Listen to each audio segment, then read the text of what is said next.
Alrighty, so a new season started recently, and I thought with the new season starting like yesterday, I was gonna decide to make a video on Mad Eyes. Now, my old Mad Eyes guide on the character, it's still good in certain areas, but it's a little bit out of date on things like the build, and there's some tricks and tips I wanted to mention that I didn't bring up last time. Need to preface, I am not a professional Mad Eyes. I used to be S-Badge, but that was like over a year ago, so I would not say that I'm professional right now or anything. But I do know the strategies and the tips and the meta with him very thoroughly. I always keep up with that, and I know a bunch of little tips and tricks that the average player will not know, and I just want to share that here. And there's also a whole bunch of other sources I'm going to include below for you to check out, like YouTube channels on NAEU and Chinese sources that I think are phenomenal. You should really give the time to look into. So first of all, I'm going to start with the actual persona. So if you're coming in playing Mad Eyes as someone who's never played him before, let's go over his basic abilities. Mad Eye makes walls. Yeah. So there are these things called consoles which are scattered around the map, and think of it like Joseph's cameras. Whenever you approach one, you're able to interact with it, and it allows you to draw walls at every single console location in the map. So you approach one console, and that allows you to access every console as long as you're standing next to it. And at those consoles, you're able to draw walls. You can draw as many walls as the energy will allow you to. Energy drains whenever you're looking at a console and drawing walls. Like if you draw a wall, energy will drain, and then you're not able to draw as many walls. And then once you leave that area, it will slowly rebuild its energy when it's not being looked at. Survivors are able to access these consoles and waste energy, so you aren't able to use them. That's something to keep in mind. Now, with these walls, you're able to block off areas, hit survivors, and do a whole bunch of other things. These walls take 3 seconds to rise, so keep that in mind when you're drawing them. 1 potato, 2 potato, 3 potato. 1 potato, 2 potato, 3 potato. 1 potato, 2 potato, 3 potato. Also, you have this thing called portable console. That is your first presence. So once you get your presence, you get a portable console, which basically means that you don't have to physically be standing next to a console to access a console. Fine. I'll do it myself. So you can access any of the consoles from wherever you're standing, which is nice. Besides that, don't forget that you also, at 3 presence, or like your final presence, get the overdrive or overclock. I always forget the name. But the ability to make your walls speed up. So it changes the 3-second cooldown between each wall being risen to 2 seconds. And by doing that, you're able to put up walls faster. The downside is that when you do that, the walls that you put up use more energy, and it takes a longer time for the walls to regain energy in those areas. So only use it if you really need to use it. It's not something you should just flippantly turn on, for the fun of it. So that's the main thing, and let's actually look at the persona, and then we can see what we're actually dealing with. Okay, so for the actual persona section, this is what I have right here for myself, but this is just more personal.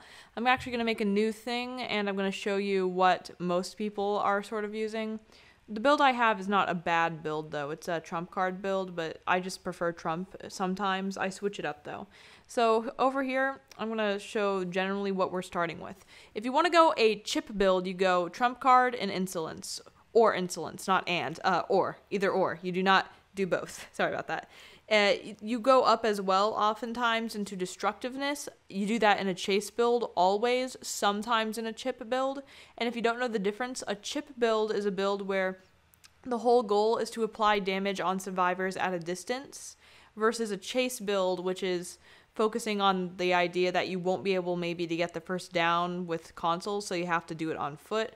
Both are viable strategies, but you have to sort of lean into one or the other. All right, so don't go detention. I saw one person on the Chinese little leaderboard who had detention. I saw a video from them. I believe they were top 15th at the time.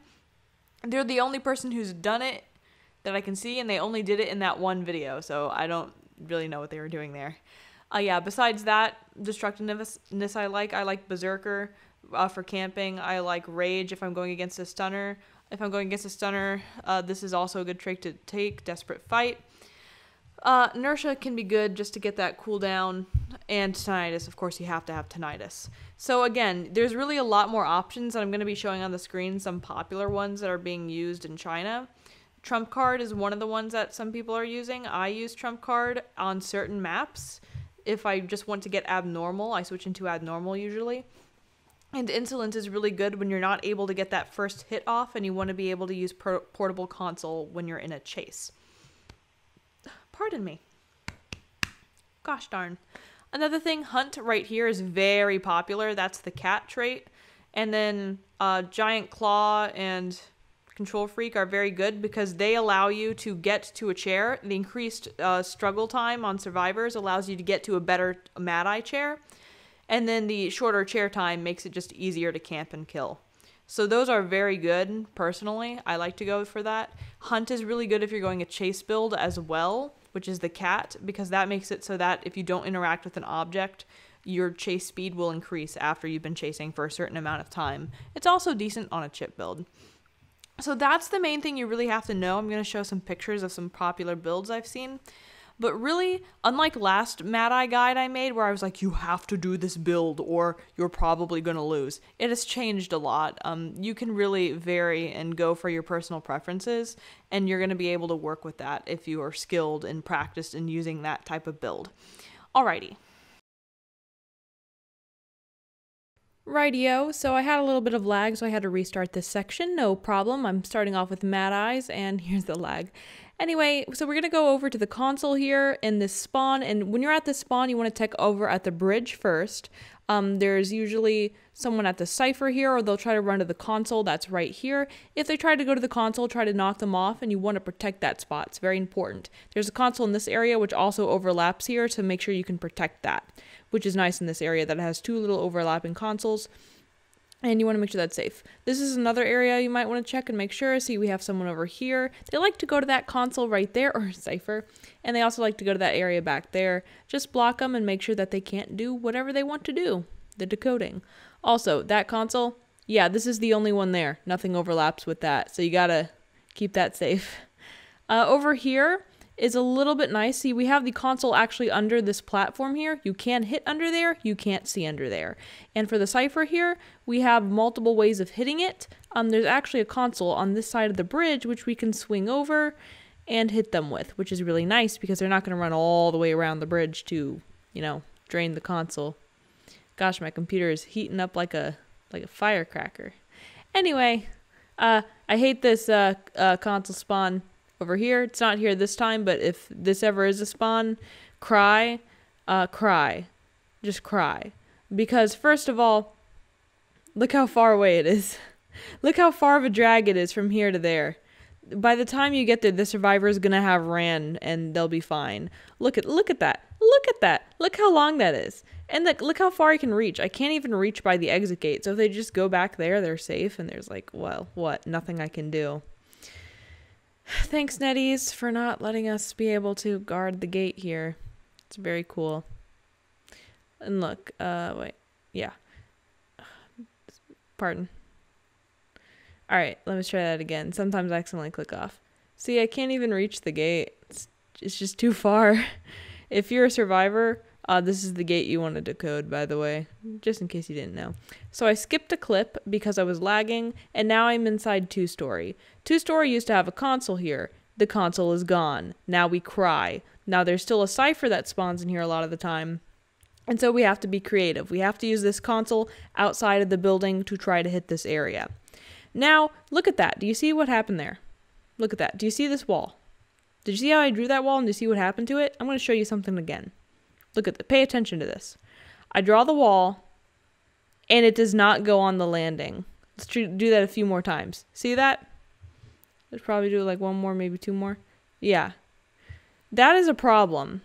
And I mentioned this sort of in my last guide. I didn't go in this specific area because I forgot to, but the issue is that there are stairs there.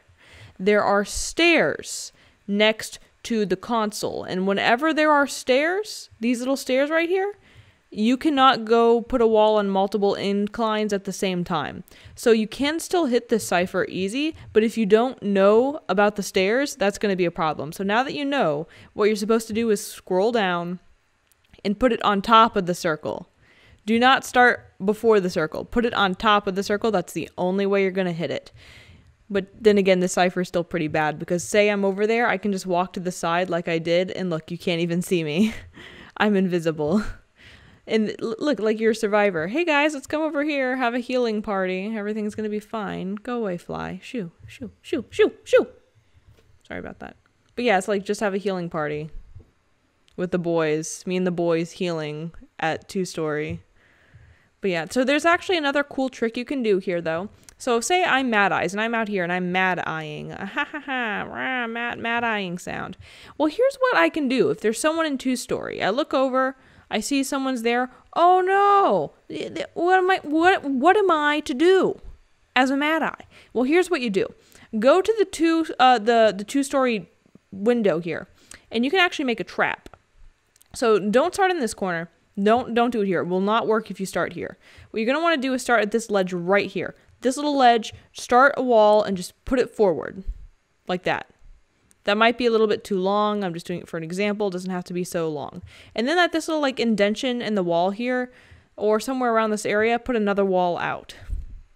Boom. So now we start mad-eyeing again. We approach the person. The person is scared. They're saying, oh no, Mad-Eye's coming. Ah! They run. They vault. They proceed up the stairs. They're running. I'm chasing, but oh no, I'm old and I have arthritis. How am I to hit them? What am I to do? Side note, you can also block off that window with a wall if you don't want to try this. But anyway, I jump. I vault the wall after they vaulted. And oh no, call an ambulance.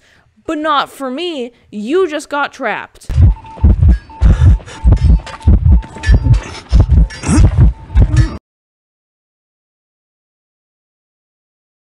Surprise, motherfucker. Keep in mind that the walls will usually last longer. The reason it was short is because I spent a long time monologuing to you guys. But yeah, so you just build up something like this. Bada bing. Bada boom. Hopefully my computer heat isn't being too annoying for you because I can hear that halfway across to Jupiter. We're in here, survivor something, somewhere around here, blah, blah, blah. Oh no!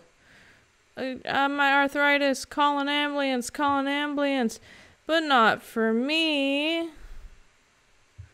And then we proceed to beat the child. Yeah, also I have really bad lag because of the particle effects, but I'm not going to change settings. I like the particle effects. It's worth it. See how I started in that corner where I told you not to do? Here's what will happen if you do that corner. Even if you start it at the very edge, it will still have that gap there. I had that mistake when I first started using this. If you don't know, I saw this in a Japanese gameplay. There's actually a Japanese Mad Eye main server that I'm in, and that's where I learned it from. But anyway, that's a side note. So now I'm going to show you the slide. So I'm a survivor. We go up the slide, we go down the slide, as survivors tend to do. Now we go under the slide, and I'm going to show you why the slide counters Mad Eyes. So I draw a wall. I draw another wall. But I am fine. Don't ask me why Nettie said you're not allowed to draw walls under the slide. I don't know. But they said that. Look, you literally can't. So, not a lot of survivors know this. What happens so many times is that I'm chasing a survivor and they go up on top of the slide because for some weird reason, I don't know what survivors are thinking against Mad Eyes. They think that I can't hit them on the slide, but I can hit you so easy on there. It's actually like touching fish in a barrel. It's easy. So like, here's another thing, by the way. So if you're not going to hide under the slide and I'm physically running towards you, I can block off the front here so you cannot go down the slide. And then I can block off near the back of that circle and then you are trapped. See? I come and I proceed and I vault. You are dead. Blah, blah, blah, blah. Now try if you can to not draw a wall at the bottom of the stairs here. Try, if you need to, do it. If not, here's why. You can't vault it, so you have to wait for the entire cooldown of the stair to disappear before you're able to actually get the person. If you make the trap and can't vault, just pick at them with damage and make sure they stay down until you're able to pick them up. Alright, so let's go over to the carousel. Now, this is slightly interesting. I haven't seen it used a lot, but if you're on the carousel as Mad Eyes, I can see you and I can hit you. So look, I can see those little horses and I can hit you, knock you off, and you get damage. The thing to mention about the carousel, though, is that if you're at this little cipher area around here, I still may not expect you to be on the carousel because it's very rare that survivors actually get on it. So I've seen a few instances where they try to hide on there. It is not the best hiding spot. I would prefer, if I were you, to get into a locker than on the carousel, just because I can't hit you in the locker. But I've seen people use it and I haven't been able to find them just because I don't even think to look there. Teleporting over to the roller coaster, first stop. We're going to get on like a survivor and go over to the second stop like a survivor would when you're chasing them or whatever. So roller coaster is actually really good for Mad Eye, and here's why. Did you see that there was a second before I was able to actually get off that roller coaster there? Like I was slowing down. That's good for you. So someone gets on that area over there, and when you see them roller coastering, you get over here and then you draw that line while it is stopping. Before they even have the ability to press the exit button, you can draw them and you can hit them. Another thing is that I almost always see them get off on the side near the stop sign. If I hit them, like it forces them off onto that side. I don't know if that's something in the game or if that's just like 99% of the time what happens, but I almost always see them come off on the stop side if I hit them with a wall. So I usually try to draw something to block the window while I do that, and then you can also draw other walls on top of here to trap them before they're able to actually escape and get away. Again, I'm sorry for the lag, it's because I want the darn particle effects, and yes, this is present during my rank matches. I don't care, I want the clout. I'm sorry. Anyway, so this little cipher here is nice. We got a console over here which can protect it, and we also got a secondary console over here which can protect both the cipher and the console. Pretty pog, as these kids are saying these days. Strolling on over to tent, I want to talk about the cipher that can spawn here in this little area. So of course you have the main hole over the top of tent, but there's also a hole you can see from this side. So you come from this console here and you drag up. And you can see that there's a little hole here. It doesn't have perfect vision, but it does give you a little bit of insight on the cipher, and you can see survivors healing in here or doing other stuff. It's just a little bit of extra vision. Again, you can also drag over here. When you're going to the console, though, you want to try to do an instant wall like this. You won't see the cipher. It will be highlighted blue, so you will see the highlighted part, but you want to try to draw that wall as fast as possible before survivors can run away, and by doing that, you can hit them, but you might have to try to hit blind. All right, so now I'm going to show you this chair. This is the Poggers chair. They was so pog, they had to nerf it. Actually, I'm not joking. They actually had to nerf this chair. It's very annoying. So we can body block this area. Every single hunter actually can. I don't see hunters doing this enough. This is very good. You should be doing this. I see this in a lot of good gameplay, pro gameplay. Body block that door. Survivors cannot get through here. They cannot get into that entrance at all unless they are like a priestess who's just going through the wall, a wilding which will push you out of the way. And there's like a few other exceptions I can't think of, but 99% of the survivors cannot enter this area at all to save. They are stuck and it hurts. Now, there's also the issue of the front entrance, which is what they had nerfed. You used to be able to press the console here and go down and draw a wall, and it would last the whole 30 seconds. Now, it lasts 1 second. 1 whole second. If you do not know, this is the case for both of the bridges as well. They also last 1 second. It is not fun, but it is what it is. Again, the bridge with the cipher on it and the bridge right out here that comes to working carousel will only have 1 second walls on them. The bridge at the very top does not. So keep that in mind. If you want to make a trap at that top bridge at the very, very top that's next to the actual boundary of the environment, do that. It's a good place to do it. But also, yeah. So I pretty much talked about everything on this map that I can think of. I'm going to move on. So, I'm not a pro Mad Eyes or anything. I don't want people watching this to be like, oh my gosh, Verna is so hot and sexy and awesome. I am. But that's not related to the gameplay. That's a side note. I'm only here as an asterisk. Alright, boys. You spawn. Remember, go to the first console. There's a survivor generally around that area, but we go to the first console. Boom. Actually, I want to turn that off so you can see, but boom. There's probably going to be someone around here. Oh, see? See? Yeah, there you are. Usually they'll go to this site. Hello there. If they go to this cipher, which they're stupid if they do, but if they do, you do that. And then you just, like, chip at them. You know, chip at them like that. Just make the wall smaller and smaller so that way even if the first wall goes up, they can't leave. And then this one actually connects over there, too. So you can just do whoop. And just keep... It's a bit blind, but you'll figure it out. Yeah, see? And then you make your way over. I'm actually going to reduce fear, though, because I want them to be okay. So you got that one here around this general area. And usually there'll be a cipher. If there is a cipher over here, then they'll run over here. That's where Doctor's going, somewhere in that direction. Or they end up going to this cipher over here. It takes them a bit, though. I also like to check the other areas. Sometimes you get someone down here. Yeah, there you are.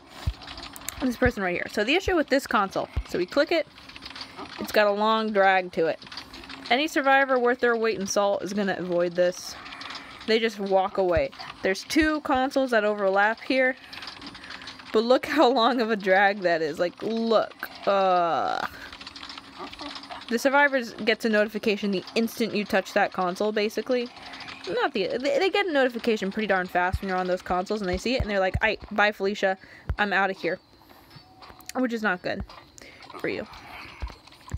And then you just want to keep your eye on the consoles which are close. See, like this is a close distance. This is a close distance. You want to check like that one fairly early too. In case around here. That's a good point, actually. I'm going to put that to the side. But yeah, so there used to be another console somewhere like around here-ish. Can't remember exactly, but like somewhere over there. And it covered this one. It covered this area right here. So you could protect this when the cipher popped and everyone was like, "Ooh, we're going to leave." You could guard it. You could guard that, and by guarding that, you could guard that. Well, now, you don't. So you gotta be extra careful here. Hopefully, you'll have a win by the time the exit gates are open. If not, oof, you want to block it, and then go 1, 2, and do the best you can. So you go here, you block it, and then go 1, 2, 3, 4, 5, 6, 7, 8. The exit gates aren't open, by the way, so it's not lasting as long, but it would be about 8 seconds. 1, 2, 3, 4, 5, 6. You might want to actually look at it around 6 seconds just to make sure. I don't know, Cupcake. I really don't know. Just to be sure that you got your stuff going well. Okay. And there's not really extra much to say here. Know where the dungeon basements things spawn. Keep your eyes on those. This chair is a nice chair because you can go like woo. You can go woo. You can go, if the survivor is coming like this way, they're coming like that, then you just go woo. You build a wall here and you're good. Actually, not there, that was a mistake. If the survivor's coming this way, like woo, I'm going in here, then you just build a wall woo. This is a nice chair. This chair can be a nice chair. It's not actually as good. It's because of those darn pallets. If you break a pallet, you can body block these areas with your thick body. And you just want to woo, woo, woo. Well, you got that? You got that. Chairs that aren't super good. There was alright, this boy, this baby boy. Now again, there was another console that interacted there. Now there is not, so you only have this one to do. And it's not a huge draw distance, like you spawn here, you go over there. But there's not really much to work with here. Like what? How do you block a safe? If someone's coming this direction, the only thing you can do is that. And even then they can just, this is the best you can do if they're coming from here. And then they just loop around. If they're coming from the back, if they were trying to hit you from the back, you do that, but then they just, it's not the best place for cheering. Just know that, the places are good. If you're a survivor, this map is not the best map. It's not the worst map. Just go to that area where, you know, you're kind of blind. I'll show you how far you can get here. See that chair? Ooh. Do the best you can do. And you can't see the actual exit gate from there, but you can from here. Then you got over here you got that chair.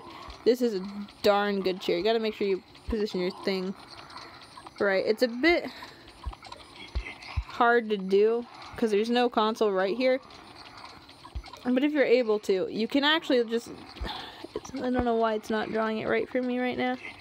But if you do something like that, you can block the whole thing off, which is good. The only issue is that it's got long draw distance to it. So you want to do that when you know survivors are not directly right on you. Because if you got a survivor at this console, or cipher, and they're coming over to save, you're going to have to be Speedy McGillicuddy on that.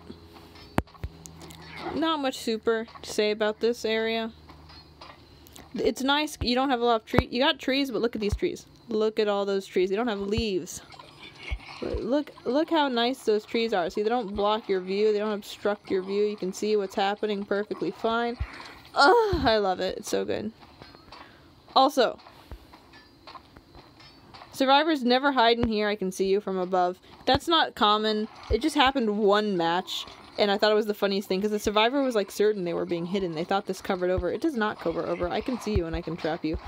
That was one time. One time, man. And yeah, don't do that. That's it. Alrighty, there's something I wanted to mention that I forgot to talk about last time, so you get to hear my beautiful voiceover again from my actual microphone. Wow. So sometimes there's a cipher here. Right here there is a cipher many of a time. And there's actually a really cool trick you can do in this area that I completely forgot to mention, but is super duper powerful. So draw a wall here. The survivor at the console will try usually not to run outside. They'll try to run somewhere in that direction to avoid the wall. Then go over in this area on that console and draw a wall like that. By doing this, you have blocked off the windows and the doors. So you go to your teleport, this is assuming you're not already in this area, and you teleport your way to the cipher in here. And you can hit the survivor, and you get 15 seconds before this wall next to the console goes down, next to the cipher. And then you just come back and you just redraw that wall in there. And it's so powerful. I've seen so many Chinese gameplays where this has been used. Like, this is a very common strategy. Use this strategy. I don't know why I forgot to mention it before.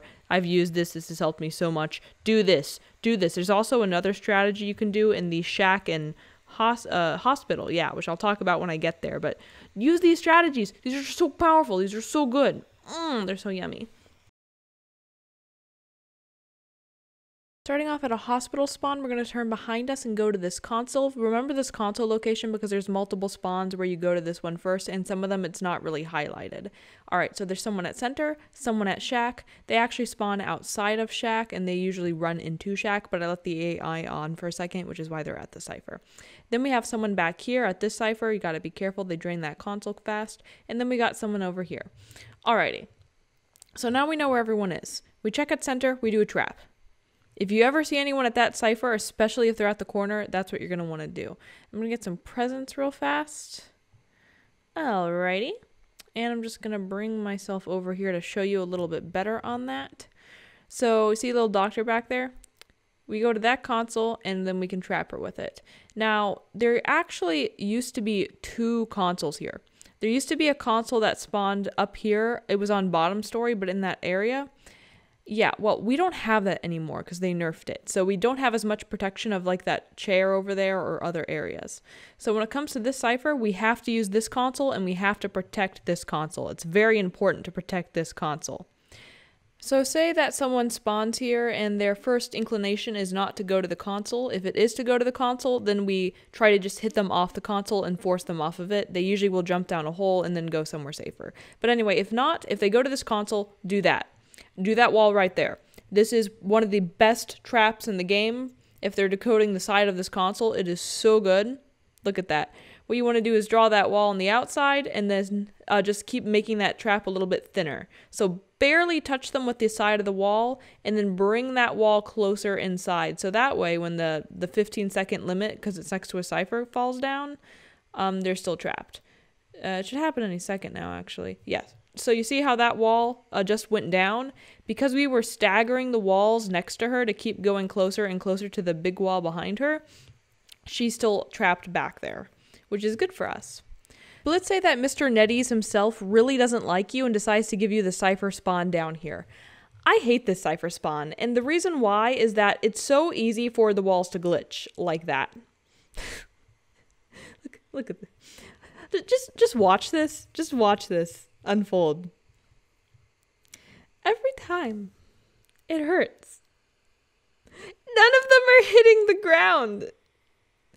And I didn't start those on the, like I started those in the area. So let me show you how painful this is. No walls on the ground, all above me. To be fair, there is a way to fix this. If you go down, you have to bring the camera all the way down as far as you can go. So that means that the cipher is no longer just barely in your vision, but it's like in the actual center of your vision. And then you can draw a wall like that and it will hit the ground. Which is good. Yeah, you can draw a wall that lasts 15 seconds. You can easily block the cipher with that 15-second wall. The problem is you have to drag all the way down to do that 15-second wall block. So it's no longer an option for you to get a lucky periphery hit from the side of your vision, like on some of those other ciphers where you drag it a little bit and then as soon as you get that cipher just in your view, you do a wall and hit them. No, you have to like go the full distance on this. Also, if you try to hit them, survivors get a notification and they will try to run from here down to the bottom story, somewhere where I can't see them. So it's really hard to hit them down here. I can hit down here if I start the wall on the ground like that, but again, I can't actually see them, so yeah. So besides that problem, we also have an issue with the holes here. Yeah. So if you want to draw a hole wall, you have to actually start it with your finger in the center of the hole and drag out like that. If you are even a little bit off like that, it will not work. Even if you think like that you're drawing the wall in the right place, oftentimes it does not work. You have to be very precise. And if you have fat fingers like me, like darn thick finger pads, it's I'd say it's a 50-50 if you actually get the wall when the survivor is jumping down it. You can hit it. You can hit a survivor jumping down a wall, but I would not bank on it just because of how inconsistent that is. But it's also just because I have like bad coordination there. Anyway, some other stuff we can do while we're here. You can block off the stairs. If you're physically chasing a survivor at the bottom story and you don't want them to get to top story, just block it off. You can also block off large sections of these areas here and just make little nice traps, which is good. You can do that in a lot of places on this map. And there's a hole. So you know what that means. If you saw this section with Moonlit, you can do that little trap there. Or in this case, you want to actually go a bit further out and then something like that. And you got a nice trap. Bazinga, bazinga. Exactly how you like it. Just how you, Subway, just how you like it. All right, so now I'm over here. I've cut the clip and here I am. And there's a really cool trick you can do here. So I am mad-eyeing about. I am being a mad-eye. And oh no, there's a survivor in this building. Well, here's what you do. If they drain this console, which they can often do early game if you don't save it, they drain the console. What am I to do as a sad eyes? I go to this console, I go over. I can hit them with the wall. Keep in mind it would be highlighted blue, but because they finished the cipher, I can't actually see it. I would not be able to see the survivor because it would be blind and covered by the actual wood, but I would be able to see the outline of the building. Same with this cipher. I can do that same thing here. I cannot see the survivor, but I can see the outline of the cipher. Anyway, so let's say I don't want to try to randomly hit them blind. If I want to do something a bit better, here's what you do.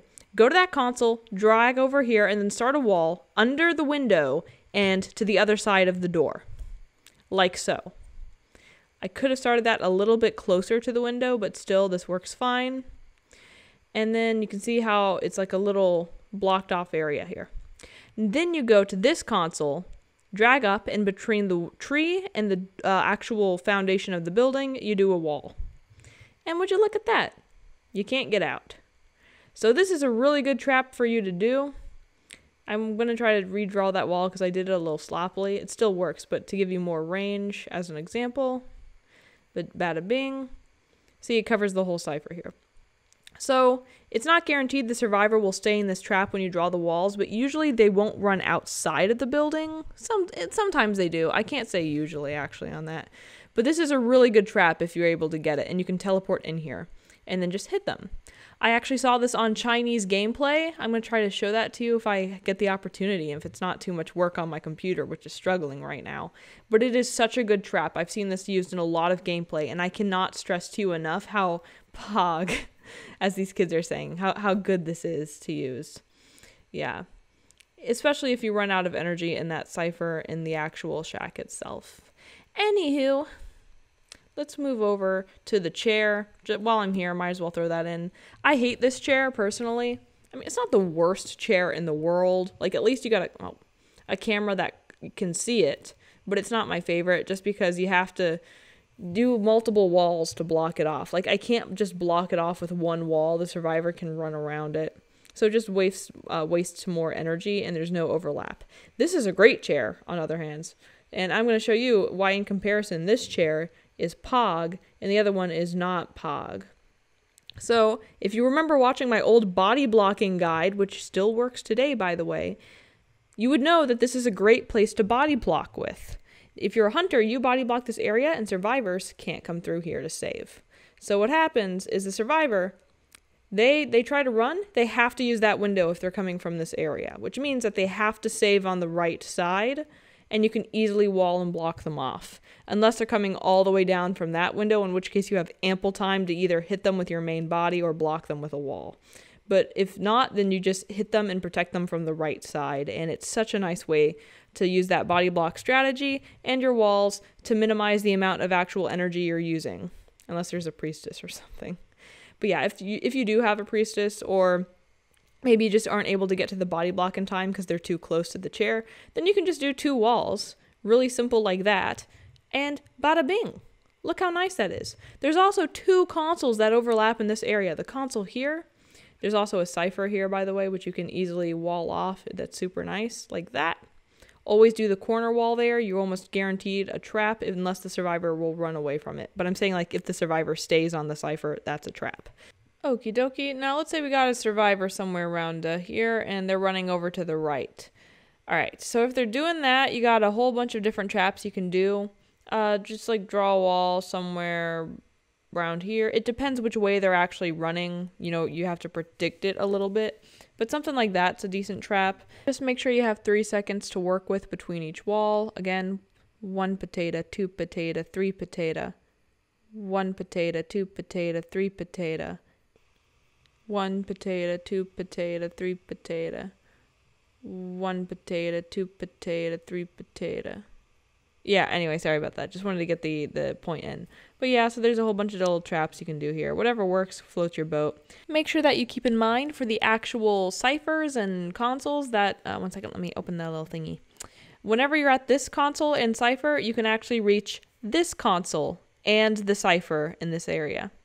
So this console can bring you over to this cipher and console. See that? Quite simple. Again, when you draw a wall here, make sure you do something like a corner like that, which will trap them in this area. They cannot escape behind those barrels. They will be trapped there. This is a great trap to do, and that console and areas over there can just be beautiful with that trap. I love that trap. All right, I cut a clip. I am now at this chair. Here's another good chair. So the cipher is actually not the best cipher because you have that long drag all the way down to the cipher, and then the other one is not the best either. But for the chair, if I can make my way over here, you get a little bit of options here. So, lagging a bit, sorry about that. Anyway, let's pop up my thing and watch this. I draw a wall. Buzzinga! And look at that. Look at this. Boom. Solid object. Now the survivor has to walk around this area and they're forced to come to the pallet. I can try to block the pallet with a weapon or draw this wall, and then when they're running around, it takes about 3 seconds. 1 potato, 2 potato, 3 potato. And then they're somewhere around there, and I can just block them off. It's about a 3-second run between the walls, which really helps you with Mad Eyes, just to make sure that you keep this chair on lock. That's what I meant to say, chair on lock. Not lock on chair. I almost said lock on chair. That's stupid. Anyway, yeah, this console also protects this hiding area over here. So you can just block off walls a little bit, windows. Nothing super crazy, but if you see someone kiting, just put a wall in there and say, yeah, you're not kiting today, actually. How about no? How about no? And this console protects this cipher that can spawn here. Again, do the little triangle thing. That's going to give you 15 seconds of time. It can also reach this console where the merc is. Draw a corner wall and trap him like that. Corner walls, corner walls. If you don't remember anything, remember that corners make good walls. Look at that. Fantastic. Gucci, bazinga. Whatever those kids are saying these days, that's what this is. Phenomenal. And here's another helpful hint for getting survivors. So you see the mercenary here? The instant I touch on a console, don't forget the survivors get notified. So these, like the little mercenary here or whoever it is, will usually try to run away from the cipher. Just like the instant they see me get on, they see the notification, they'll try to back away from the cipher. And you can actually use this to your advantage by drawing walls like a foot or so away from the actual cipher itself. So I'm going to try to bring myself over there and show you as an example what I'm talking about. So I am decoding. I am Survivor. Hello, I decode. I am doing decodey things, Survivor things. La-di-da-di-da. Oh no, I get a notification. I have a notification. What do? I run away. I back away. I back away. Back away. You see what I'm putting down here? Picking up what I'm putting down? Back away. Well, I'm on the console and I draw a wall about a foot away from the cipher if they're not in the corner or so, if I'm not trying to do a corner wall. So do it like a foot away from the cipher or something, and that way when I get that notification and I'm backing away, like I'd be backing away right now, I actually back away and walk into the wall. It's like predicting a music note with violinist. I assume I don't actually play violinist. But yeah, like you're predicting, okay, the survivor's going to walk backwards, so I will put a wall backwards that they might run and hit. Don't do that all the time. It depends if you're used to the survivor and you see throughout the match that they tend to always do that. If they keep doing the same thing, you gotta punish them for that. Also, while we're here, this is a decent chair, not the best, but a pretty good one. I'm sorry I'm going so fast, by the way, but I need to get over a lot of stuff. So there's like a cipher over here sometimes, and there can also be a cipher around here, as you see.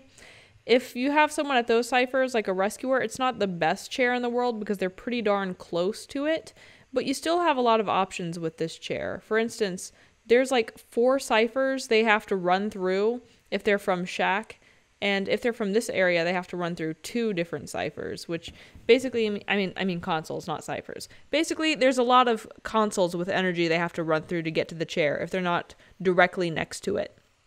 Pardon. So what really benefits you is that if they do manage to escape that chair, they also have to get to one of these kiting areas, which you're pretty fast as Mad Eye. If you take a good kiting build, you can hit them before they get away. Anyway, center console here, not only good for that cipher, but also for protecting this chair. You can use little strategies over here. In fact, one nice one is someone's on the chair. They get saved. Now, what do? They try to run inside the building. They want to get from the chair inside the building because that's safe. I can't see you. Well, here's what you do. You can't do a wall on the stairs because, you know, stairs are sad. But what you do is you kind of corner this area off. Do something like that with a wall. Now the survivor is funneled this direction unless they run back into me, in which case I can hit them. But yeah, so they're funneled back here, and then you can draw another wall that way, which will trap them as they're running, and then you do a wall behind them. Bada bing, bada boom. That's a pretty decent trap. I've used that a couple times. And if I have energy, you need to have the console energy to make that work is the main thing. Again, don't forget center cipher can also interrupt this kiting area over here. Nothing serious. Oh, actually, I didn't know you could do that. Yeah, but nothing like immense, but it's nice that you can cut off this area. And don't forget that if you down someone and trap them in walls, you can use the center console to finish the job if you run out of energy a lot of the time. Now here's for the best chair in the game, the most poggers, the fantasticablest, the amazing chair. I love this chair. You got 2 consoles. Count it, 2 that overlap here. And look at that. You just, there's a little bit of a mess up. But the whole point is that you just do one wall and it's protected. And then, oh, it's so nice. Oh, it's so nice. You just vault that wall. You're protected. You got 2 things of safety. Just make sure they don't escape. Just don't let them off the darn wall. Rightio, I disconnected, so I just logged back in. Sorry about that. Anyway, this is our spawn, and we're going to go directly forward to get to the console. See that console right there? If you actually back up, it's not highlighted because technically it's not the closest. See, it's in this range right here. Actually, the closest console is that one behind us, but I would not go there because you have to walk all the way around the walls, making it actually a little bit further. So just walk over to this one. It's technically the closest. Then from here, we check our spawns. So we started over there. Our spawns are going to be back in this corner. Hello. We're going to go over towards here near center, and there should be, where are they? Oh, okay, there they are. Hello there. And then we should also have someone near this area. Oh, hello. They finished the cipher. I guess that's because I disconnected. Yeah. Should have someone here. This is also a great place, by the way, because you can do a little wall like that. Pretty nice. Look at that. Gorgeous. Remember, corners are your best friend in this game, and lockers are not, as Mad Eyes. If I'm harassing you and I have energy, if you're a survivor, hide in the locker. I will not be able to hit you. Keep in mind, I can try to put walls outside to trap you in that area. Pardon. And there are 2 consoles that overlap here, so I can trap you here, but walls will last 15 seconds. Just be careful in this area. It is a long drag to get there. Also, we have this area, which is not a spawn for where I am specifically, but actually over in that corner, if I spawn there, then there's going to be a survivor spawning here. And I just like it because the console's right next to the cipher. It's a quick, easy way to access it all. Now for the stair bears, it's mostly just stairs. In fact, there actually are no bears. I hate stairs. I mentioned that to you before. I hate walking, I hate climbing, I hate effort, and I hate them in Mad Eyes. So you see that wall? The wall does not go through the window. I mentioned this in my first Mad Eyes guide video, but I don't want to make you have to watch everything over again. So to summarize everything here, I hate stairs. Walls can only be placed at one elevation, so sometimes they're just going to glitch out like that. There are instances where it will work if you hit it the right way. I think like this is going to work here if I do it. Yeah. But don't bank on that, because sometimes if you're doing a wall fast, it just won't. The best thing to do is simply start your wall not in this direction. See how that didn't work? But from inside the building. Start your wall from inside of the actual building and then do it outside. Like this. That will work 100% of the time. So always do that. Make stairs. So go from the higher to lower if you're dealing with stairs. That's a good rule of thumb. So this area over here is a window. It has stairs on the outside and stairs on the inside area, sort of. If you have someone kiting through here, you can block off the area with walls. Now let me show you where this can go wrong. So this area here, see how this wall is not placing? You have to be very precise with this. So either set this up early or just get muscle memory of exactly how long you need to place this wall. Because if you go an inch further, it won't work. But yeah, so we got this wall. And then from the outside here, as you can see, we draw that wall. It does not go, oh, I think I misclicked that. Wall does not go through and to the inside. See? So you don't want to bank on that if you have a survivor here. Stairs are bad. We don't like them. Instead, what you do is you go over here and you can do a little trap on the outside, and then they're trapped in this corner. You can also do a similar trap on the other window, which I forgot to show, but just know that you can, if there's a corner, you can sort of do a trap like this. Now here, there are stairs going up to the altar. You see those stairs? Yeah, that will happen. That is why you can't draw the wall out here, because of the stupid stairs. Mad Eye has arthritis. He doesn't like stairs. I don't like stairs. I don't even have arthritis. Yet I live like on the 3rd floor in my apartment thing. But I still don't like stairs. Stupid stairs. Yeah, I hate you. I'm talking to you.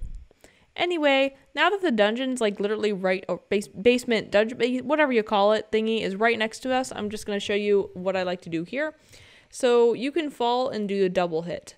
And then you can also protect this area. So what I do is I get on the console.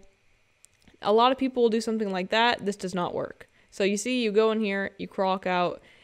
Do not put the wall outside. Put the wall inside of the building. I actually have a video of this on my YouTube from earlier, in a Mad Eye video where I display doing this exact strategy in matches. and it helps me out a lot. You can actually go watch those old videos. But yeah, so you put a wall on the stairs. You can try to fall in and get a double hit, like the basement strat. Boom, boom. And it also helps from a lot of other areas. Just put a wall behind it before it goes down. Remember, it does have shorter time thanks to it being next to the console and next to the chairs, etc. So you want to be about you want to be fast with it. I'd say about 5 seconds between each wall, if I remember correctly. That's a safe bet. So like that, and then you get someone on the chair, you hit them, you go up the stairs, you hit them with your weapon, and then you get on real fast, you draw another wall, and then you hit them again. That's the strategy. Watch my old video if you're curious. Right, folks. I'm not British. I don't know why I did that. Or is that Australian? Oh yeah, okay, here. This used to be a blind spot. You could not see in that corner. Because this console here used to not be here. It used to be, where was it? Here. It used to be here. That console used to be here. And you could reach all the way down, but you could not actually get to the corner. You could not see this corner area. And now I'm going to go show you some chairs that I like. This chair is a pretty good chair. There used to be an extra console here to protect it. It is not here anymore. So you have to use this corner console. It's still a decent chair though. Unless there's a survivor inside your tinnitus range and they save before you do the walls. But yeah, you can just put like 2 walls around this area, mess around, have fun, get a coffee, get a job, get married, have kids, go to Colorado, retire, have grandkids. You can have a whole life. Now let's talk about this basement area. I love this basement because I can body block this door, survivors can't enter.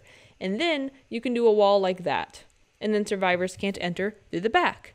Now I'm making mad-eye noises, mad-eye, harassing sounds, mad-eye, mad-eyeing, mad-eyeing, ah.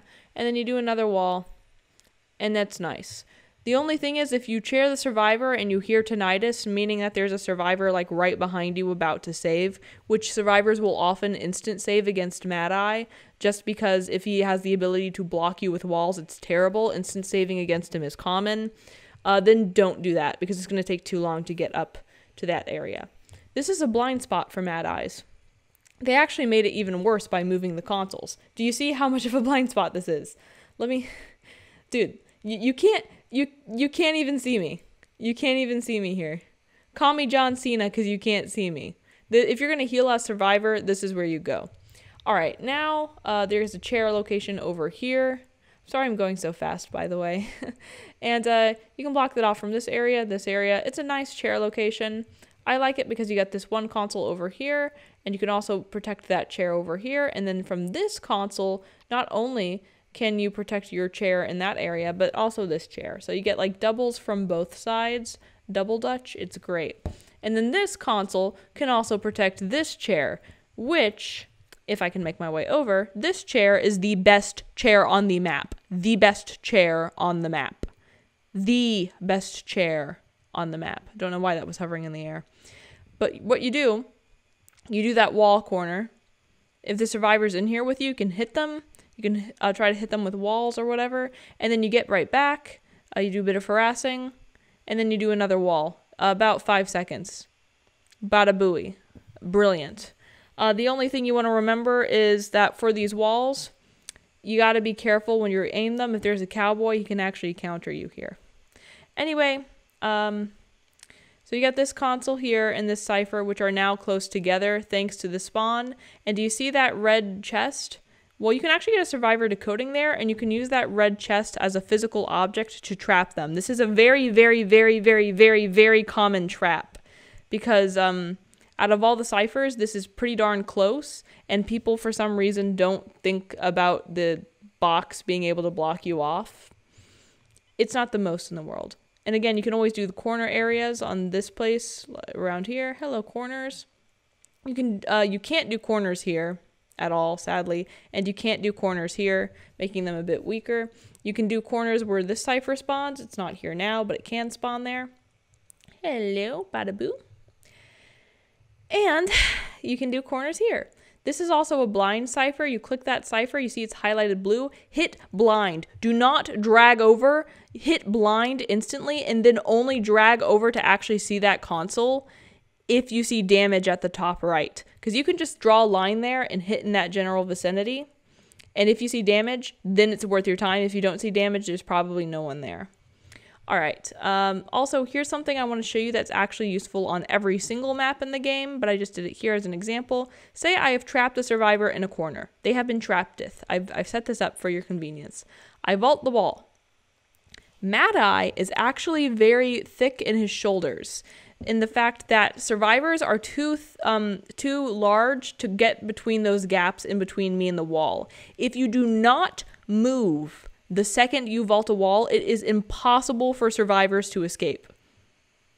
And see, you can just keep hitting with your physical attack, and it's great. There's a few instances where it doesn't work, and that's only if for some reason the wall messes up because of like stairs or something. Anyway, here's another example. Say it's a larger area, and I can't just hit them by standing still. I draw a wall behind me, and then I can proceed forward after having vaulted.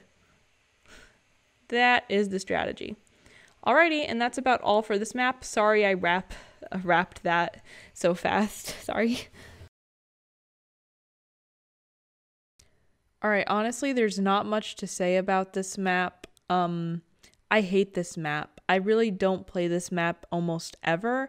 And there's going to be like that one person out there that's like, oh, I love Lakeside Mad Eyes. You know, they played it in a COA match. Yeah.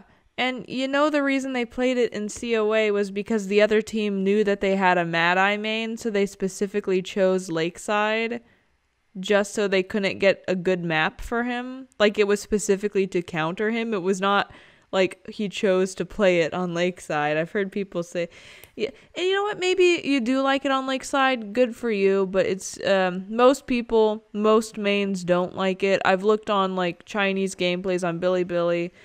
You can look on YouTube and find them. I'll link sources. Try to find a gosh darn Lakeside.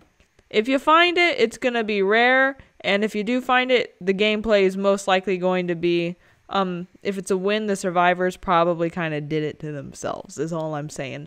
Let's look at the map here. You see this map? Let's look over here. Look over in this area. Look how long you have to drag to get to the exit gate. Do you see that? Darn. That is a pretty long time. And then at the other area, we also have a little bit of a drag here, which at least we can see the exit gate better than that one spot on River Park. But it's still a huge drag. Like, ugh. So that is just one thing that's not nice. But then there's more stuff. So like, let's try to look at this cipher over here.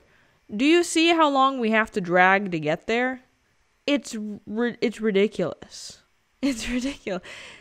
And you can try to block it off, sure, but the thing is, then survivors can just go under the boat, and it's like, you can't even see under the boat. Look at that, they just go right down there, and it's blind. Almost everything under the boat is blind. It's blind. Yeah, you can block it off, but like, come on. There is a strat you can do on this map. I mentioned it, I think, in my old video a little bit. There's a chair on the front of the boat. You can block off the stairs, and that's a decent chair to use, but it's still not that good with everything else. And you can hit at the bottom story like that, but you gotta be precise. It's not worth it. Again, the chair right there is like the only good thing on this map.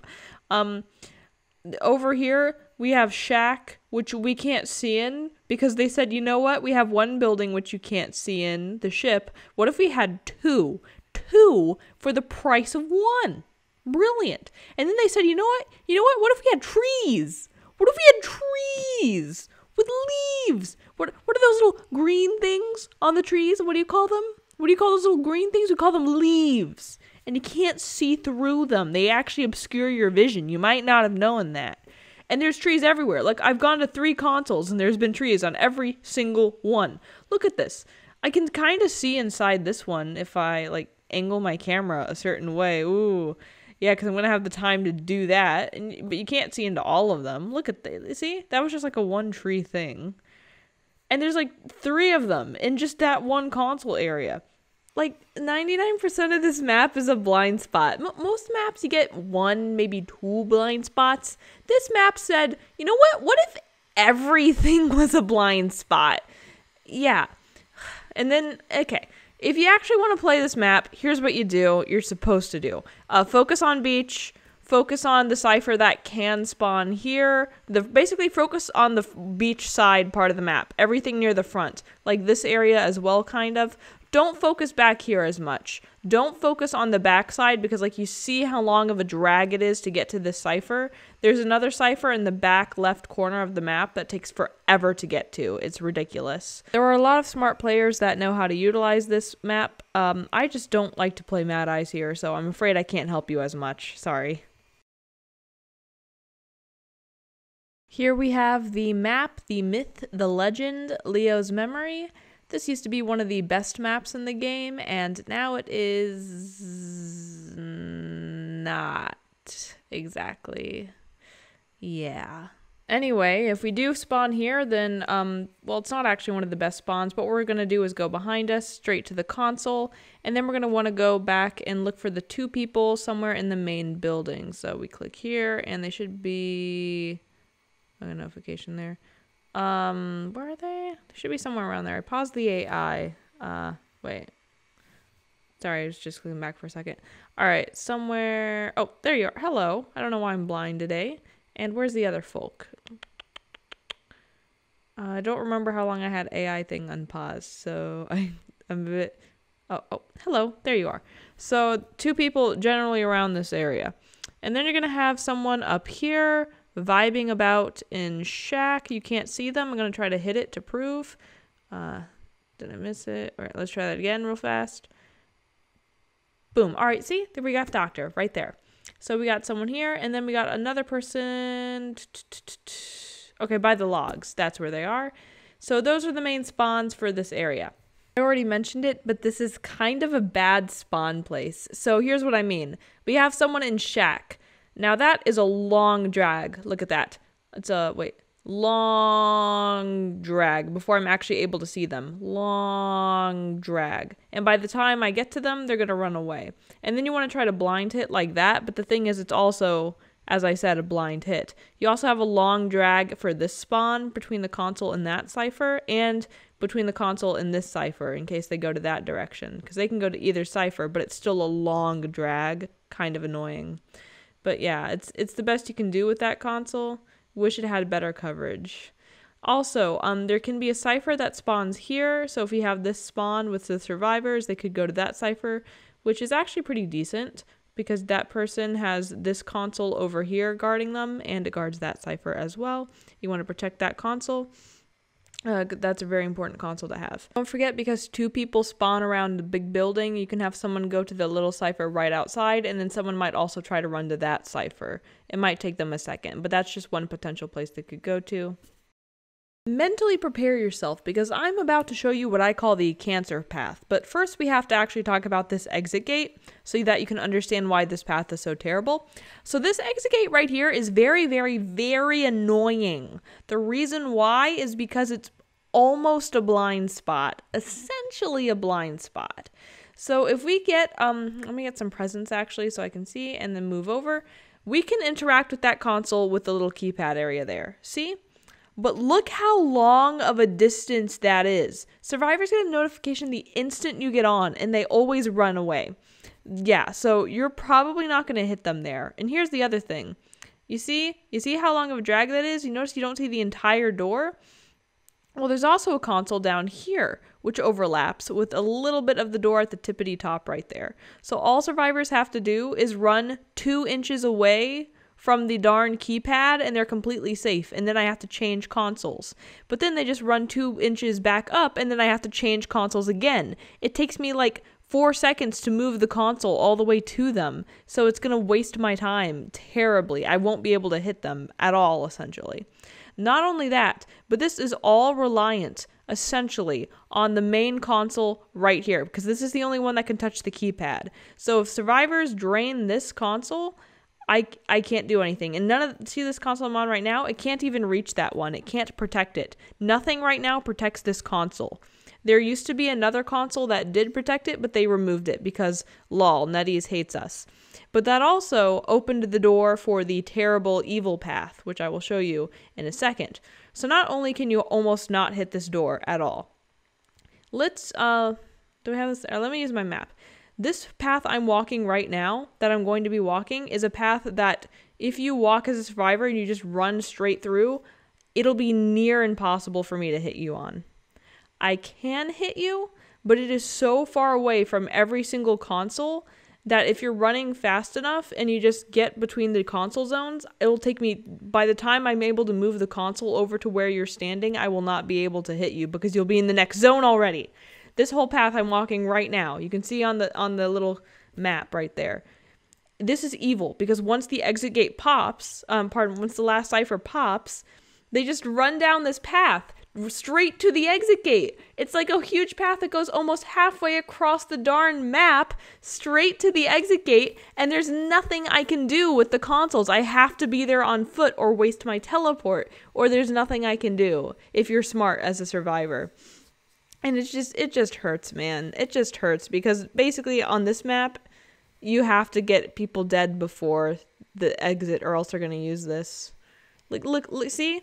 Imagine I'm running down that line and now I have to switch consoles to hit where I would be. I'd be somewhere near that area where the line is.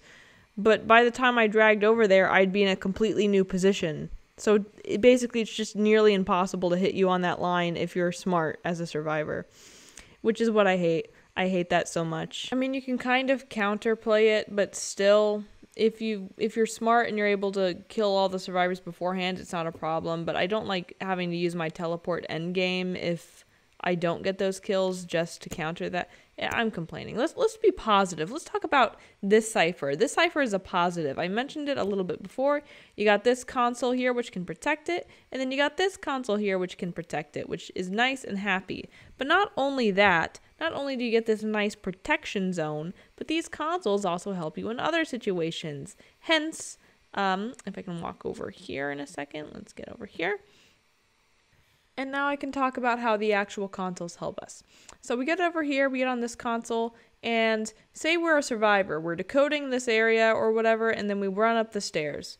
Well, what you can do with these consoles is actually block in front of them while they're running up, and then while they're running forward, you block behind them. Remember, it's 3 seconds before you're able to do the walls, like 3 seconds per wall. I believe about 2 seconds if you use overclock, but you can use that to block them and trap them in there. I use that all the time myself. The best counter to it, if you're a survivor, is simply do not ever go up these stairs, ever.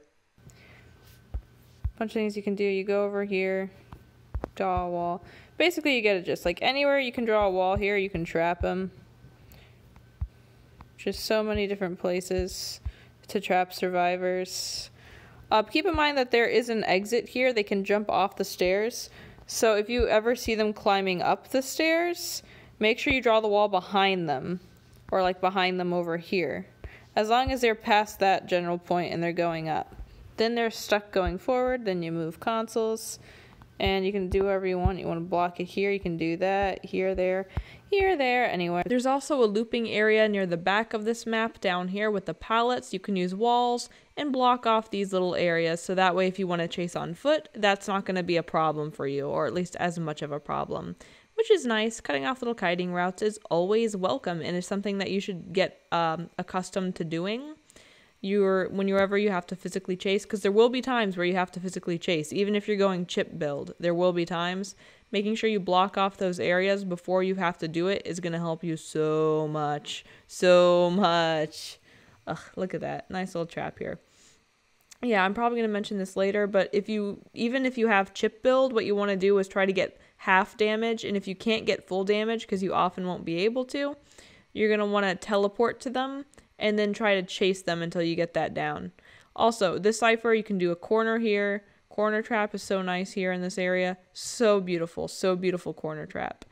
This is a strong area because the console is so close to the cipher. Now, from my experience at this console, trying to hit this cipher, it's actually a little bit harder to do a corner wall with, and that's specifically because of the distance you have to drag over there, and you just want to hit as fast as you can, so you can't always be precise enough to get a little corner. But you can still try to hit it and just do the best you can there. Keep in mind that this lower console overlaps with this console, and this console right here that I'm highlighting is the one that gets that corner cipher, the one that gets the ciphers related over here, and the one near the upper logs at the top left. So you can still hit that console even though that console can't hit the cipher.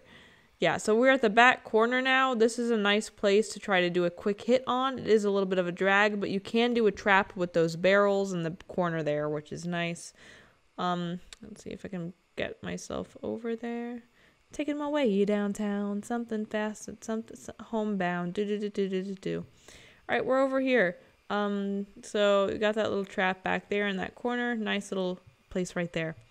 Don't forget, if you're in this cipher, it is a nice quick drag to get here. So what you want to do is make sure that you try to drain that console if you are the survivor, because right now it's the only one that overlaps here. There used to be two, but they removed it because Nettie said, what if we didn't like Mad Eyes and we just made him sad?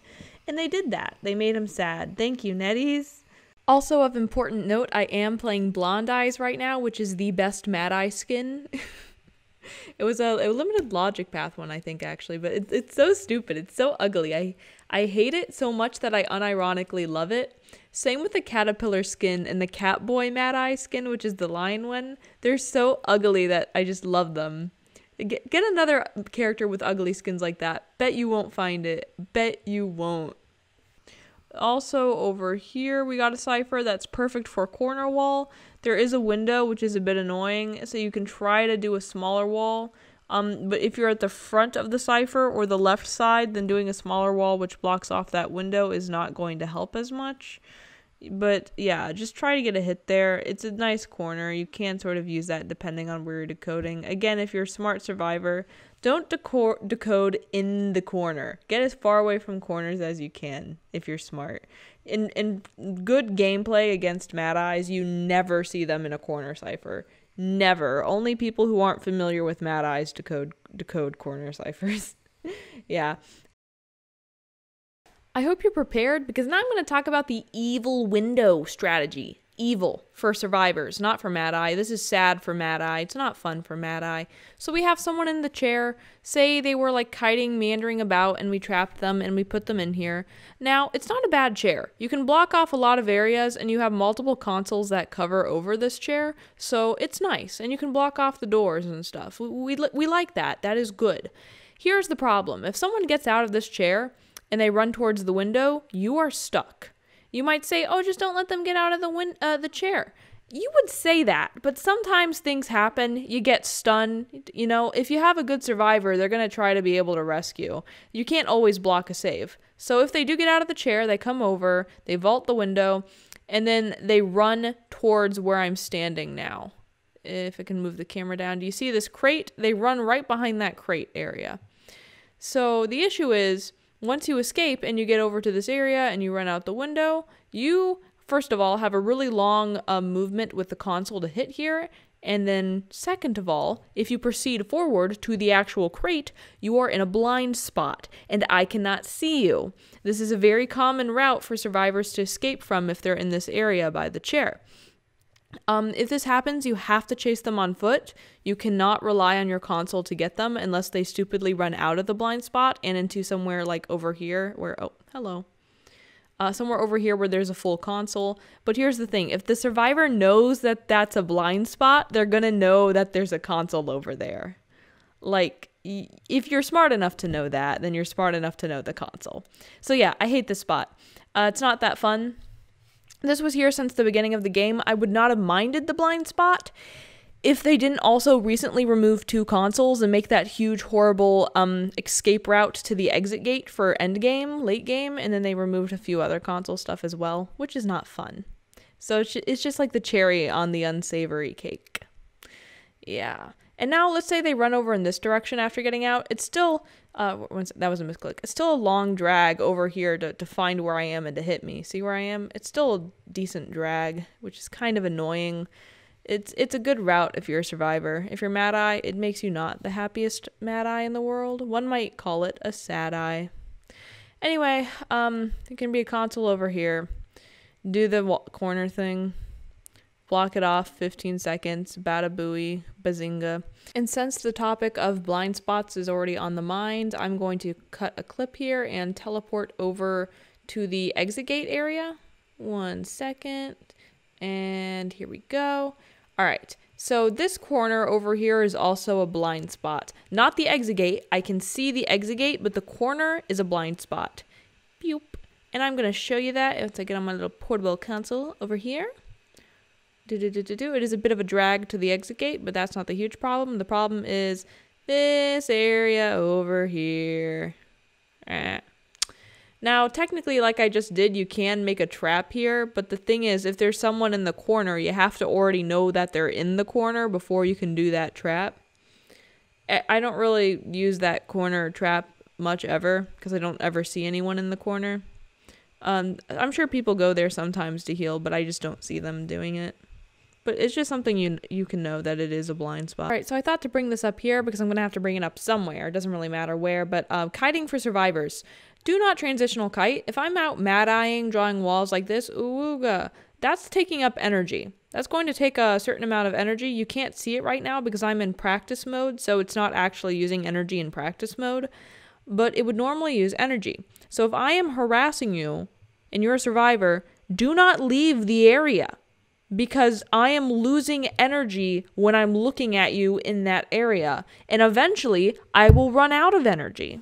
In fact, if I'm actively hitting you, that can take a couple of seconds, because I usually don't start off with full all the time. But if you try to transition to that area over there, for instance, then I can just hit you with this console. If you try to go over to like this kiting area, which I've seen survivors do, don't do that.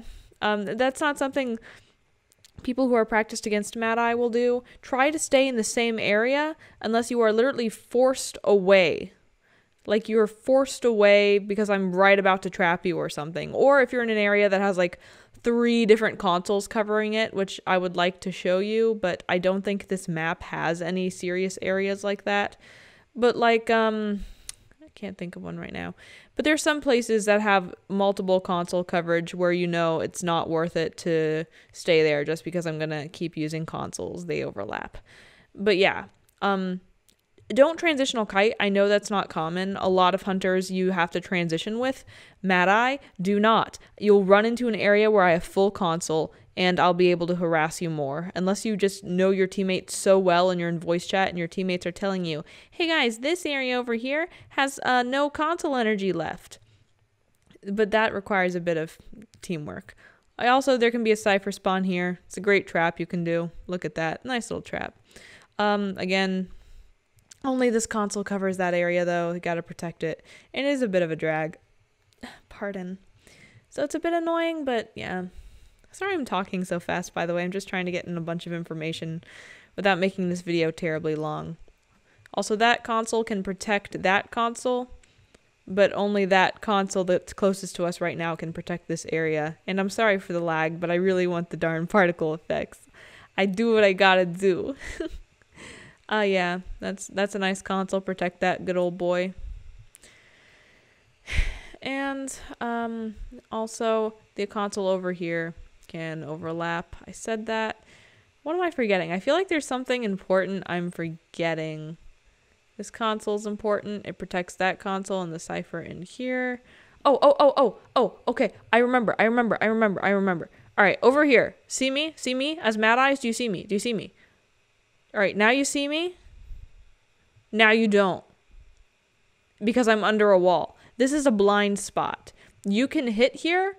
See, if I can get out of it, you can see you can hit under here, but you cannot see me. So this basement is terrible because you cannot actually see the basement unless you're just trying to get double hit. And also, even when I drag over here, it's a blind spot. It's evil. Be careful about that. And not only is that a blind spot, but the area under the stairs. So I'm survivor. I'm running up. I want to escape. Well, what you should actually do as a survivor is not run up the stairs, but run and then jump off the little area to the left here. Like, whoop. And the reason why is if I can get to my little console here, everything under this area over here is a blind spot. So I can try to draw a blind wall and say, oh, maybe he's next to the area over there, but I can't actually see you. Like I can if you're actually on top of the stairs when I can block you off. If you're under here, I can't see you. I just have to kind of guess where you are. So, yeah, survivors don't actually commit to going all the way up the stairs. Again, you can also actually go over to this section, which is still a blind spot. Because if I go over here, you still can't see me. Yeah, and then even from the other console over here, you still can't see me. Maybe if you move the console in a certain area, but still, like, it's kind of annoying, actually, but just because so many times if a survivor is on the stairs, they fall down there, and it's just pain. But hey, this map is overall not that bad. It would be a lot better if they didn't remove those two consoles and make the evil escape route that I feel is unnecessary. And by removing those consoles, they made it a lot harder to hit ciphers such as the cipher inside of Shack, which now you only have one console to be able to hit the Shack with. Which, first of all, you can't even see inside Shack for the most part, except for through this tiny hole, which you never use. Because the thing is, you just try to do a blind hit, scroll and blind hit. You don't have time to try to find their perfect position in the hole. Just blind hit. And if you see damage, good. If you don't worry about it. Don't forget, you want to check on those blind areas if you see the cipher wiggling. You can see the blue ciphers wiggling if a survivor is working on it. And then you know for certain someone's on the cipher and you know it's actually worth it to waste your time on it. But yeah. Alrighty, here we are at Eversleeping. I'm going to be completely honest with you. I do not know this map that well. It's just because everyone has like their maps that they purposely like really love and some they just don't like. I know this map objectively used to be one of the best before the nerfs on it. I just personally wanted to play other characters here. It was just a personal thing, but it is a good map. So if we go to this spawn, we have someone around here. All right, hello there. And then we should actually have two people around there. So where's that other person? I can't remember when I paused it. It should be... Oh, hello. There they are, right over here. All right, so we got two people there, and then we're going to have one of those people go to that cipher usually. And hello. Oh, that was the tram. And then this cipher is usually taken somewhere by that person if they're in the spawn. Just a guess. It could vary, though. Then we have someone under this little tarp thing or whatever you call it. And we should have someone... Oh, hello. There they are. But they're usually going to go all the way down there to that little cipher. And that's the general spawns for this place. If you're curious as to how I know these spawns, a lot of it's just practice with Mad Eyes. The more you use him, the more familiar you get with him. For instance, I know the spawns with Mad Eyes, but even though it would be the same with Joseph, I still struggle with him just because I'm not used to walking to them on foot, for instance. So it's like a mental thing. Also, what you can do is, before you actually get into a match in the early areas when you're getting into the training mode, there's an option for you to view every single spawn for the maps, which really helps you in memorizing them. So that's just something I like to do. As for map features, we do have a two-story area over here that you have to drag this console over to see. Do you see how that cipher is highlighted blue? It's because it's not completed, and you can kind of see it and do a blind hit on it. Again, because it's so far away, you're going to want to try to hit it before you actually get this full vision of it. So like we click over here, we drag, and then you would hit sometime around here, like right then. Because it's just going to take a whole extra second or so before you're actually able to get it completely 100% into view. Like that. See? And it's not going to promise everything is going to be fine, but you're going to be able to block it off a little bit. Also, there is a window here, that goes down, which means you can do a trap out here. I would be a lot more careful with that trap. Let me try to get over here. I don't use this trap as much. It's not that common, especially because there's that hole right here, so survivors can often just drop down the hole if they see you. So this is not as common, but just so you know it exists and it is an option, you technically can do the wall here. But again, I don't do it much, and I don't even use Mad Eye on this map much, even though he's pretty good here. But yeah. You might want to make the wall a little bit further out to be consistent, though, because I think that was cutting it a bit close. Moving over to this area, we have a nice little cipher that we can block with the corners, or just block in general. If I can teleport over here, I can show you. The console is right next to the cipher, and that is so nice. I love it. You can just block it off so quickly, so fast. Most survivors will not decode this cipher just because they can see the console is there, and they know it's very dangerous because of that. Or they will drain the energy in the console. But they have to be really, really, really fast on draining that energy because I can quickly snap over to that console and they better have it drained before I'm on it or else I can hit them off it. When I say have it drained, I mean you have about, I think they nerfed it from 5 to 3 seconds. You have to be on the console for 3 seconds before I'm unable to interact with it, if I remember correctly. Anyway, there's also a cipher that can spawn in graveyard. Pardon, you can block that as well. Tut. Moving over here to the exit gate area. And if I can check, all right. So this exit gate, this little gate over here, we have a console which can reach over. There used to be more, but they removed it. So now we can hit the exit gate, but it is a bit of a drag, which is annoying. Also, this chair is also a bit annoying as well because of the drag. So you can't reach it with this console, so you only have that one console to the left over here. Pardon. That can be used. Again, yeah, you can block it off. Not my favorite area. You also can't see under these that building there, but you can draw a wall to at least block it off, which does help, or at least traps the survivors in it. You know, give a little, get a little. Pick a lot, pick a little more, pick a little, pick a little, pick a little, pick a little, pick a little, pick a lot, pick a little more, pick a little, pick a little, pick a little, pick a little, pick. I just got that song stuck in my head. If you know what song I'm referencing, you get imaginary money. All right, also, a really nice thing about this map, which makes it popular, is that there are so many ways that you can just block off corridors, and your walls actually matter. Like, survivors can't just walk around that. They get stuck, and that's what makes this place good. You would think that You would think that would also make him strong on Chinatown. 4-man flawless round just got matched in Chinatown. But it would not. Committing suicide. Sorry about that.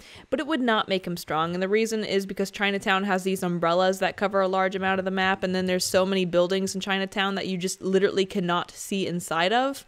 I don't think I'm going to do a whole section on Chinatown just because it is fairly new and I don't know it that well myself to give a fair input on it. But from what I can tell, Chinatown is a pretty bad map just because there's so many things you can't see. Anyway, over here, sorry, we got a basement. You can't really see the whole basement, but you got one. Stairs here. What you're going to do is block off the stairs if survivors are trying to escape from you, and you can also block behind it. Again, 3 seconds between those wall intervals. And then you can also try to block off over here, but it's not as important if you block down there because they can either go down the hole or out the window over here. So they have like 2 escape routes once they're inside the building. And then they have the other window all the way back in the corner here as well. So yeah. Let me actually show you those wall times just so you can see them. So we scroll over to the corner here and we can do something like 1 potato, 2 potato, 3 potato. 1 potato, 2 potato, 3 potato. 1 potato, 2 potato, 3 potato. 1 potato, 2 potato, 3 potato. 1 potato, 2 potato, 3 potato. 1 potato, 2 potato, 3 potato. 1 potato, 2 potato, 3 potato. 1 potato, 2 potato, 3 potato. 1 potato, 2 potato, 3 potato. 1 potato, 2 potato, 3 potato. All right, I'm sorry I did so many of those, but I'm just like really trying to drill it into you that this is what it is. In fact, I'm going to try to use, show that over here. So it's like, wait, not right. So 1 potato, 2 potato, 3 potato, and then you can draw that wall. So whenever you're doing a trap like that, just make sure that there's 3 seconds before they're able to escape. Unless you're using overdrive, in which case it's 2 seconds. Let me see if I can actually show you that. Let me get my presents to get overdrive. I always confuse the name. It should be called overclock. That sounds cooler. I don't know which one it is. Actually, I should know that. But anyway, let's go over here, actually test it. And 1 potato, 2 potato, 3 potato. 1 potato, 2 potato, 3 potato. Now clicking it, wait, yeah, 1 potato, 2 potato. 1 potato, 2 potato. 1 potato, 2 potato. Do you see how that went? And now it's off again. So it's about 2 seconds on overdrive versus 3 seconds on the other thing if you're curious. You really just need to feel the distance between survivors getting hit with a wall. And by that I mean, when you draw a wall, you have to predict the direction the survivors are going to go. Assuming the survivors are running in a direct straight line, it is about like a meter away from them that you have to hit. A little bit more than that. you just have to watch gameplay to see it, but the main thing is you really just have to feel it. You get a feel for it by playing it. I can tell you, but it's not going to help. Like, there's no one answer, especially because survivors will run in circles and stuff, which will change it.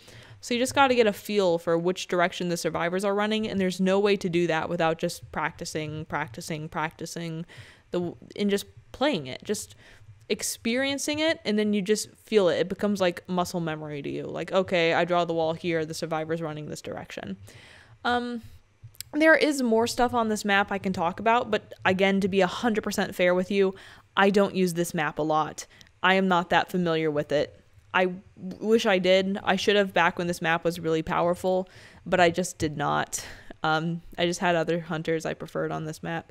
So yeah, I'm probably not going to talk about Chinatown, but these are the main maps at least. Let me get hit by the tram again. Hit me. Take me out, please. Please, child. Just wait for it. Oh, there we go. There we go. Poor Mad Eyes. I'm sorry.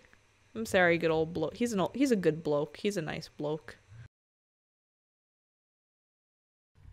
Alrighty, I'm going to show you some gameplays of Mad Eye that can hopefully help you out. Not the full thing, just clips. These gameplays are from people like Happy Bud, by the way, that take gameplay from Chinese servers, and they record it using the in-game recording feature they have in China for these types of games, and they upload them here.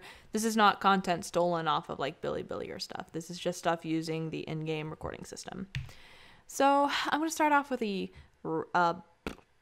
what's the word? Hospital map gameplay. So we spawn, perfect Mad Eye skin, beautiful confined Dean. He goes over here, gets on that console, doesn't actually block anything, looks around, and then he's going to block off this cipher instantly. Sees Mechanic, hits the doll, because it's stationary, and Mechanic's going to be a bit surprised, and she's going to get hit because of that. Alright, he's going to make his way over to the console, ignore him, mercenary, and she's actually pretty close where it's probably better for him just to walk. Keep in mind he's going sort of a chase build. He has blink, which means that it's easy for him to blink on her if it's necessary, but Mechanic is not doing herself any favors here, standing out in the open. I guess she didn't know where Mad Eye was situated. She didn't see him right over there. Didn't know the spot. I don't know. Anyway, she's making the mistake of running into an area with full console, and Mad Eye is going to punish her for that. Ouch. She should really watch what she's doing. He's going to draw a wall here, block that cipher off again, 15 seconds. And then he's going to do something really smart here. I'm sorry, my throat's starting to hurt from talking. Boom. Between a rock and a hard place. Bada booey. And then just hit her down. Use your portable console when you get the chance. Wall it off. Bazinga. It's beautiful. It's gorgeous. 10 out of 10 would do again. And then he chairs her. Skip forward a bit. This is one of the best chairs in the game, by the way. Also, he's going to scroll down. Make sure he goes all the way down. Draws a wall. Block off that cipher. Can't decode as much. So you see the merc over there. He's going to use his thing. Also, keep in mind he has tinnitus. Because all Mad Eyes have tinnitus. And so he knows that there's a merc nearby. Builds a wall over here to block the cipher. Builds a wall here. It's so fast you don't even see it being put up. But he does it. See? And it's going to be 5 seconds. 1 potato, 2 potato, 3 potato, 4 potato, 5 potato. And it's going down, see? Hits the merc. He's going to get the save, but it's going to be after half. Which is really going to hurt her. Mad Eye will then... He uses his blink, by the way. I'm just going to rewind to show you that. Hits him and then uses blink to get her. Boom. He's going to finish off Mechanic on a different chair than he started. Not a best chair. And then he's going to put Merc back into the OP chair. Bada boom. Skipping forward a bit. At this point, he basically has one person dead and another person with a chair on them, and it's good killings. You can watch the full match if you're curious. Oh, my throat. Oh. Ow. Why do I talk too much? This is going to be an example of a Mad Eye who's going for a chip build, but he's forced into using chase. He's forced into going chase playstyle. What I want you to keep in mind when watching this is that sometimes you have to switch what you're doing. It's not going to be 100% one or the other. This Mad Eyes, by the way, at the time he was number 1, and he tends to prefer the chase style, but sometimes he'll go chip style. So this was him going a chip style, but I've seen him prefer chase style, so I'm a bit surprised he wanted to go chip in the first place, but he changed it mid-game anyway. So he starts off, he goes to the console. Let me see. So there's someone over here spawn, someone over here spawn. They just need 3 seconds. 1 potato, 2 potato. He manages to hit her before they can do the thing. But if we rewind, we got this person over here who's on their console. And then they get on it right now. 1 potato, 2 potato, 3 potato. This person has finished decoding their console. Mad Eye can physically not interact with it or do anything with this area. As you can see, there is a wall. That was not Mad Eye. That was this person wasting energy. He's poking around. Notice how they're decoding the front of the ciphers, not the corner. Smart strategy. And notice how she runs back. This might have been one of those instances where I would have put the wall a little bit before her so that she could get hit. Again, they're decoding the back of the ciphers. And yeah, they're not doing the corners. This time she is doing the corners just because there's a wall there. If I were Mad Eyes, I would have put a wall in this area right here. But he puts it right back here in the same area. I don't blame him for that. What he's doing is he's just trying to put walls as fast as he can, really. He's not too worried about where he's placing them, but he could have technically trapped her, I think. So now what he's doing is he puts the wall a little bit further back, and Priestess almost gets hit by that. So close. He put it just a little bit too far back. Barely. And then the whole point is that this is all going on, no one has damage, and this lasts for a bit with no one getting damage. So he's eventually forced to say, you know what? I can't do this. I have to actually get there on foot. I'm going to have to chase them because I can't just keep hitting nothing. So he goes after where he knows the mechanic is. He did ended up getting 1 tap on her. I can actually show you that real fast.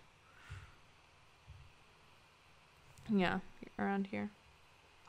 Oh, wait, no, that was Priestess.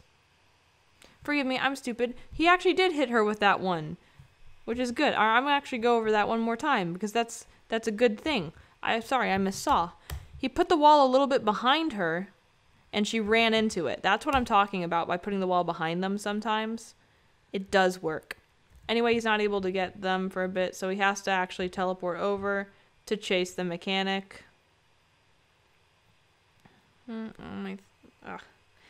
Mad Eye also has the fastest pallet breaking speed in the game. I'm pretty sure it's the fastest, or it's like really close to being the fastest. If I remember correctly, it's really good.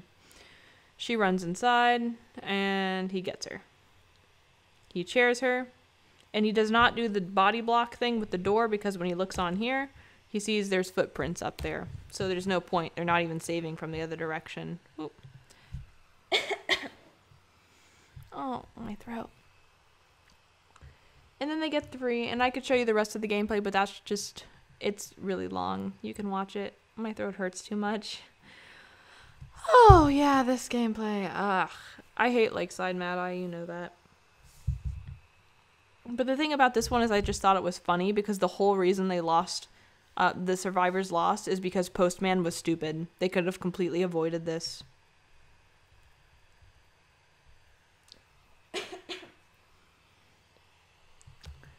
Look at that.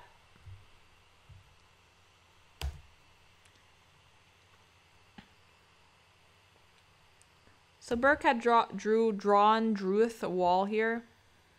And then the Postman ran away, and then he came back. And then he drew another wall. Keep in mind this will only last 15 seconds. And then seeing that, being fully aware that Mad Eye had drawn 2 walls creating a box, what does he do? He decides to stay there when it's blatantly obvious what he's trying to do. He's trying to create a trap. No duh. And the postman's like, yeah, well, he just created a trap over there, assuming I might be in this place. I'm just gonna stay here and let him do it. So postman, like, really messed up his team here. No, not to be mean. Like, it happens to the best of us. But, like, Mad Eye, I'm not saying he should have lost, but I'm saying the reason he got that first kill was because the postman was stupid. I don't like Lakeside Mad Eye. Why do I have 2 videos of that? Oh, here's some Red Church. I mean, not Red Church. Moonlit. Leos. Leo. It's some Leos, sorry. Console.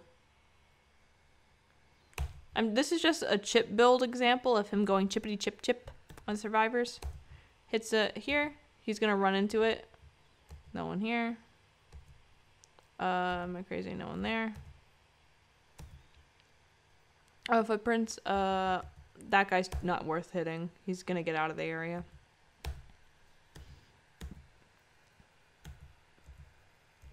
Oh, survivor here. This guy could probably... He's at the start of the animation, so... Yeah, okay. He gets off. Did he hit him? He did. Alright, here's another good example.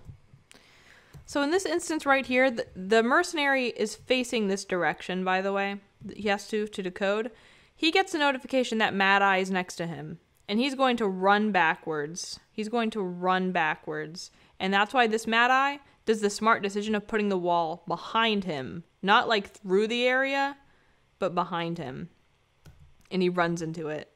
He does it to himself. Gets another hit right here. They kind of walk into that one. They could have easily avoided that. I would drew a wall right around here. Either way wouldn't have hit him. He can avoid that. I want to skip to the part that makes me cry. Alright, yeah. So Mad Eye is Mad Eye. He's got 0 energy right here, if you can see it, out of 500. So he's basically like just dying on energy. There are 2 people over here who are wounded. What do wounded people do? They heal. Mad Eye's like, okay, well, I need to get over there. I don't want to waste my teleport just because it's not that far away and I can just walk over there. So he decides to walk over there. And then these people decide to do something very stupid. This is the 19th Mad Eye, so I don't think, like, I don't understand why they're being this stupid. Like, you think at 19th it's still pretty decent of a number. But anyway, what they decide to do is climb up the flipping stairs, which goes exactly as well as you thought, even if there's only 23 things. So they go up, and they're like, oh, it's not a big deal, whatever. And then Mad Eye's malarking about. And then, when does he do the thing? Alright. Seer. You have been trapped, Seer. You are now trapped. He is trapped back here. Good job, Seer. The thing is, if I were Mad Eye, what I would do is I would draw a wall behind me and vault. And then try to hit Seer. But the problem is, as you can see, this area is one of those glitch spots I was talking about because of this weird object here. It's actually making the wall a bit of a gap here that should not exist there. So for some reason, because of that, he's actually able to get through, which almost never happens. But this is just like one of those very rare instances I mentioned where if you vault, they can sometimes get through, but it's really rare. I would have been really mad if I was this Mad Eyes. This should not have happened. It should not have happened, but it did. I would be mad. I'd be fuming. But yeah, he still stupidly got himself trapped, and then he manages to walk into a wall. Good job.